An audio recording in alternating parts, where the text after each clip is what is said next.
ketemu lagi di segmen Sadar Hukum, persembahan dari pojokhukum.id. Kita semua pasti sering banget ya lihat yang namanya polisi tidur, apalagi di jalanan kompleks. Tapi sadar nggak, kalau bikinnya itu ternyata ada aturan mainnya, dan ini serius loh. Yuk kita bahas bareng-bareng. Nah, kutipan ini tuh pas banget. Banyak loh yang mikir, niat bikin polisi tidur kan baik, ya. Biar kendaraan pada pelan, biar anak-anak aman. Betul, niatnya baik. Tapi, ternyata niat baik aja nggak cukup kalau caranya salah dan nggak sesuai aturan. Mari kita lihat lebih dalam. Sekarang coba deh bayangin, situasi-situasi kayak gini kayaknya akrab banget ya di lingkungan sekitar kita. Nah, ini dia nih masalah yang sering kita temui. Tiba-tiba aja muncul polisi tidur baru, nggak ada angin, nggak ada hujan, tanpa izin, atau yang ukurannya kelewat batas, tinggi banget, tajam, sampai bikin pengendara motor, apalagi ibu-ibu, bisa oleng dan jatuh. Puncaknya, ada yang nekat pasang portal atau penghalang, seolah-olah jalanan umum itu halaman rumahnya sendiri. Ini bukan lagi soal nggak nyaman, tapi udah masuk ranah bahaya. Dan disinilah intinya. Hal yang kelihatannya sepele kayak bikin gundukan di jalan, itu ternyata diatur oleh hukum. Kenapa? Tujuannya cuma satu, memastikan keselamatan semua pengguna jalan, bukan cuma buat kepentingan satu atau dua orang aja. Oke, terus aturannya gimana dong? Apa aja sih prinsip-prinsip utama yang wajib kita tahu sebelum polisi tidur itu boleh ada? Pertama, dan ini paling dasar, pembuatannya nggak boleh asal-asalan. Tujuannya harus jelas untuk keselamatan, bukan buat iseng.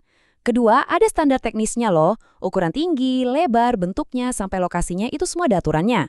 Ketiga, dan ini penting banget buat diingat, jalan umum itu fasilitas bersama, milik kita semua.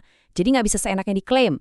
Makanya yang keempat, pemasangannya itu butuh izin resmi, yang biasanya dikoordinasikan lewat RT atau RW ke dinas terkait. Aturan-aturan ini juga bukan cuma himbauan lisan ya. Ada dasar hukumnya yang kuat banget. Ada undang-undang lalu lintas dan angkutan jalan, terus lebih detailnya lagi diatur di Peraturan Menteri Perhubungan. Artinya apa? Kalau kita nekat bikin polisi tidur yang nggak standar dan sampai mencelakakan orang lain, kita bisa banget loh dimintai pertanggungjawaban hukum. Ini serius. Jadi biar jelas, yuk kita bedain mana yang aman dan mana yang rawan. Cara yang aman dan sah itu gimana?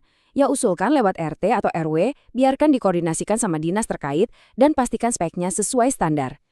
Nah, yang rawan masalah hukum itu ya sebaliknya. Main bikin sendiri tanpa izin, ukurannya bahaya, apalagi sampai nutup jalan. Wah, itu udah cari penyakit namanya.